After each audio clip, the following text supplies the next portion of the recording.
Sir అధికారంలోకి వస్తే ఎన్నికలకు ముందు ₹1 కూడా ఛార్జీలు పెంచమని చెప్పి మాట తప్పిపోవడాన్ని ఏ విధంగా చూస్తారు? 15,000 కోట్లకు పైగా భారాన్ని ప్రజల మీద మోపుతున్నారు సార్. దీన్ని ఏ విధంగా ఎదుర్కొంటారు?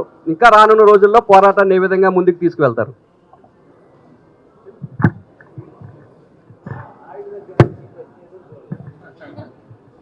మొదటి నుంచి ఎన్నికల ముందు కూడా మేము చెప్పింది అదే. చంద్రబాబు నాయుడు గారు 44 సంవత్సరాల ఆయన రాజకీయ జీవితంలో ఏ రోజు కూడా నిజం చెప్పలేదు.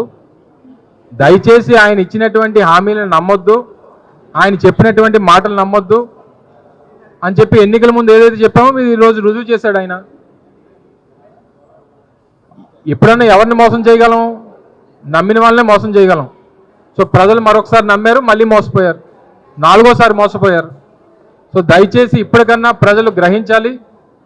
గతంలో జగన్మోహన్ రెడ్డి గారు ఏదన్నా చెప్తే ఉన్నది ఉన్నట్టు చెప్పేవారు, చెప్పింది చెప్పినట్టు చేసేవారు.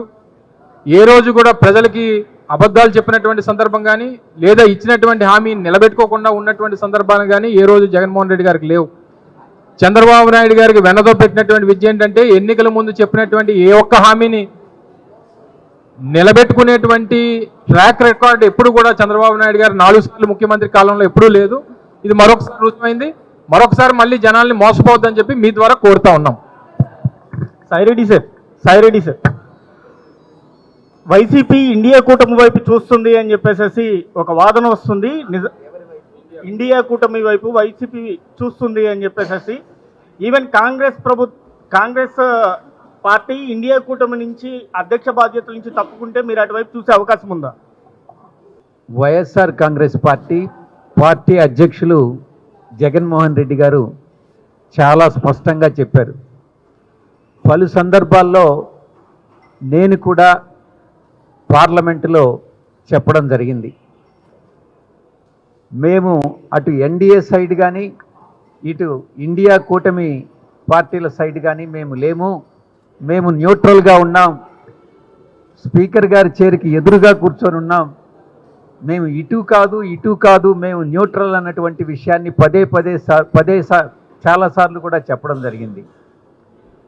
అదేవిధంగా ఇండియా పార్టీలో ఉన్నటువంటి కొన్ని లోపాలైతేనేమి, ఇటుపక్క ఎన్డీఏలో ఉన్నటువంటి పట్ల ఉన్నటువంటి విమర్శలైతేనేమి, వాటితో మనం అనుసంధానం కాకుండా మన వంతు ప్రజలకు మనం ఏం సేవ చేయాలి, ఆంధ్ర రాష్ట్ర ప్రయోజనాలే. ఎందుకనంటే మన రీజనల్ పార్టీ ఆంధ్ర రాష్ట్ర ప్రయోజనాలను కాపాడేందుకు అటు రాష్ట్రంలో కానీ అటు నేషనల్ లెవెల్లో పార్లమెంట్లో కానీ వైఎస్ఆర్సీపీ పోరాడుతుందే తప్ప ఏ కూటమిలో చేరేటటువంటి ప్రసక్తి లేదు అన్నటువంటి విషయం చాలా స్పష్టం చేయడం జరిగింది. సార్ వన్ మోర్, జమిలీ ఎన్నికలకి ఆల్రెడీ జేపీసీకి వెళ్ళింది. వైసీపీ స్టాండ్ ఏ విధంగా ఉండబోతుంది?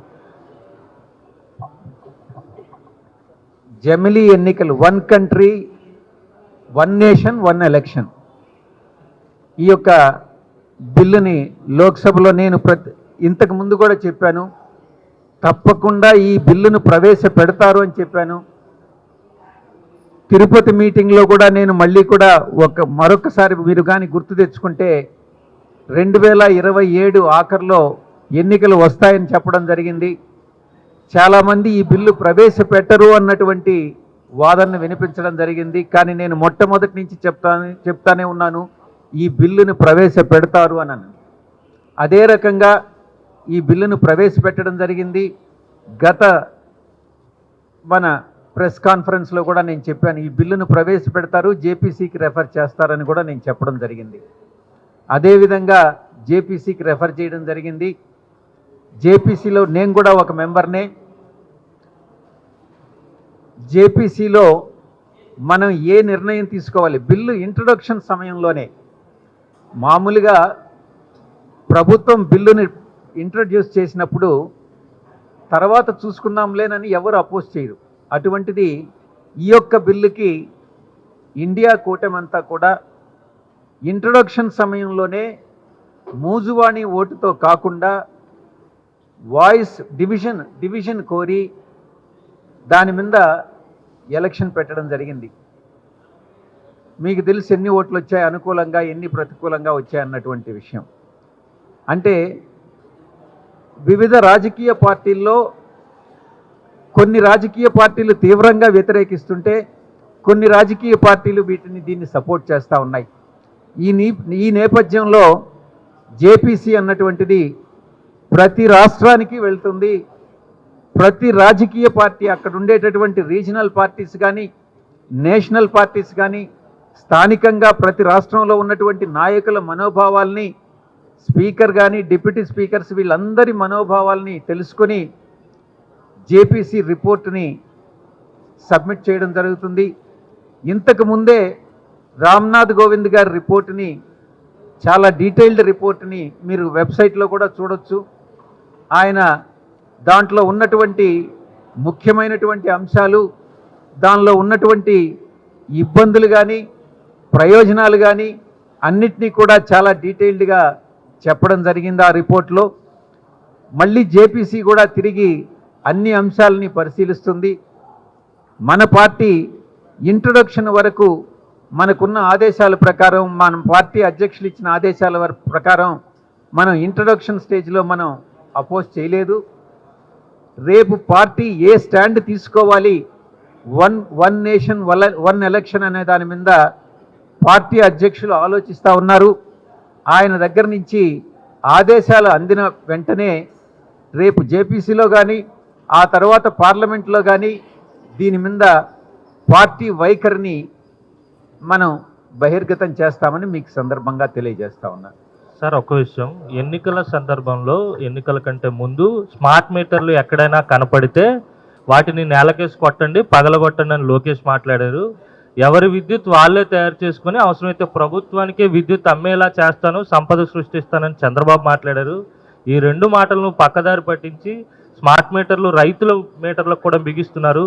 రెండో వైపు విద్యుత్ భారాన్ని ప్రజలపై మోపుతున్నారు. తండ్రి కొడుకుల మాటల్ని ఏ విధంగా చూడాలంట? నువ్వు లేట్గా వచ్చినట్టు ఉన్నావమ్మా అనిల్.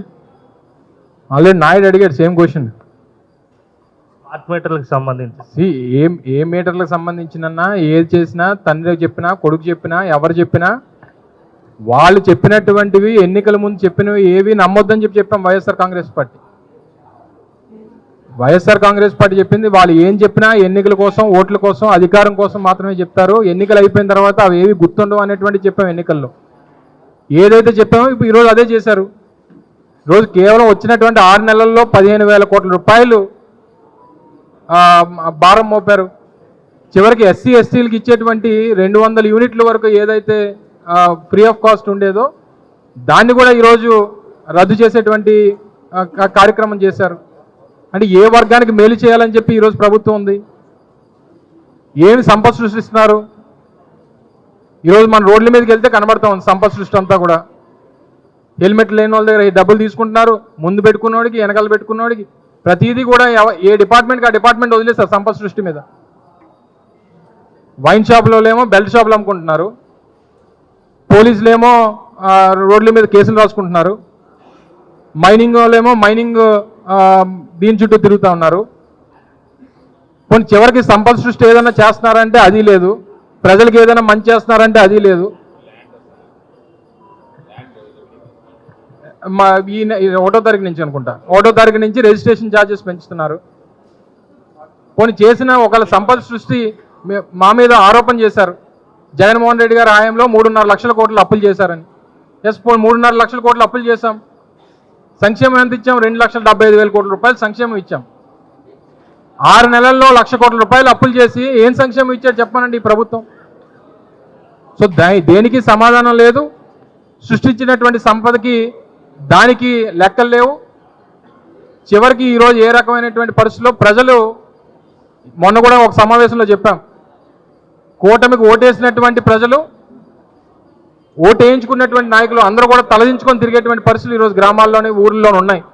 సో దయచేసి వారు చెప్పినటువంటి మాటలు దయచేసి మరొకసారి నమ్మి మోసపోవద్దు అనేటువంటిది మేము చెప్పగలం. అంతకు మించి ప్రజల పక్షాన పోరాటం చేయగలం. మేము మాత్రం చేయగలిగిందేమని చెప్పు.